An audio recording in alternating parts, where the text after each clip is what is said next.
back, everybody. Our next guest is from Clovis and has spent years developing her own unique style. Melina Marie, welcome to the show. Thank you for having me.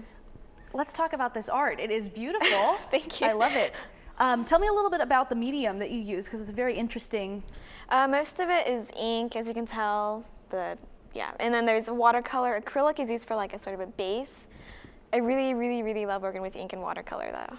It's great. Out of the 4 pieces that you have here, which would you say is your favorite? And I know that's a tough question. Yeah, definitely I'd have to say the one over here in the far left. It meant a lot to me when I made it, and it still does. Sort of like, I guess you could say like a self-portrait, the girl, and I don't know who the guy is, but whatever. So. That's not important. Yeah. How did you get started artistically? What was your when Pokemon cards first came out, I was a huge fan. So I would get the little cards, and I would like try to draw them as accurately as I could on a separate piece of paper.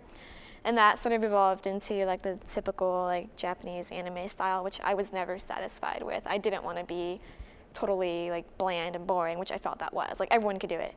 So I tried to create something that would be like uniquely mine. That was around in high school. So great. So since high school then has been when you've been working on your own style. Yeah, I didn't really take myself seriously. I still feel really awkward like talking about it now, but I just wanted to create something that could be, you could look at it and be like, oh, I know who did that, just based on what it looks like. It's definitely got a very unique look to it. Thank you. You're welcome. Great. Yeah. So how would you define yourself, not necessarily as an artist, but how would you define your style and your? It's sort of, I want to say like whimsical, but I don't know. It's mostly, I just do it because it helps me, it makes me feel better. It comes from, not to sound really lame, but like some dark place inside of me, and I just want to create it something that's beautiful in a sense. So that's very fair. So I know we talked a little bit before. Tell me a little bit about your philosophy on artists, or the term artist.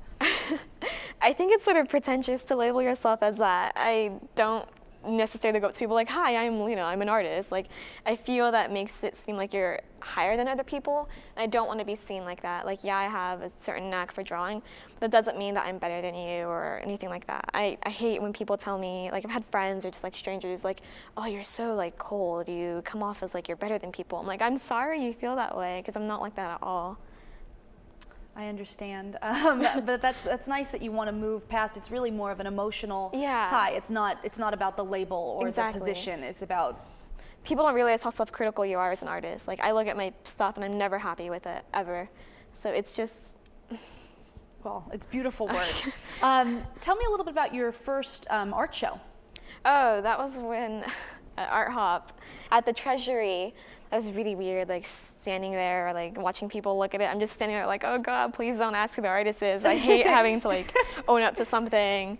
It was awkward, but it was great. It was a lot of fun. I learned a lot.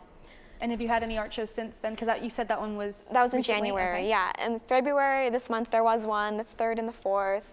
There's one coming up in March. And I'm hopefully gonna be having an Art Hop going on for years. Great. So then, in the next 5 years, where do you see yourself? Not necessarily artistically, but just in general. Well, in school. I want to ultimately become a teacher, like multimedia. Film is a big, big part of me. I just haven't been able to pursue it. So hopefully I'll be being a teacher, spreading the love and inspiration for everyone. I like that. And then so artistically, will you still be making art? Yeah, it'll mostly be, I guess, like a hobby, sort of. I don't think I'm going to go big or anything like that. I'm not big-headed enough to think that, but if I can make someone feel like they can connect with it, then I've done my job. That's great. And I think time for one last question.